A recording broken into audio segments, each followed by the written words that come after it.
And welcome to this video. Today I will show you how to transfer money from Testerup to Cash App. So guys, follow me in these steps and you will help you this guide.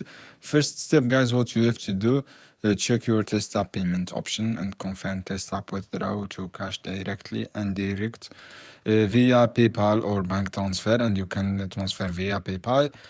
First two step guys, withdraw funds from Testerup. Log in your Testerup account as I say, and what you have to do is select your payout method. If Cash App option, link your Cash App account details, and if not, withdraw funds to link PayPal account or your bank.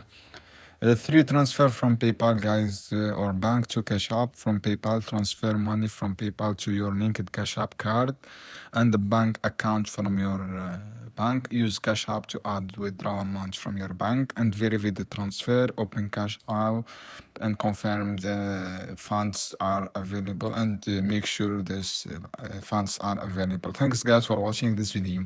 See you on another video soon. Don't skip like and share this video for more content.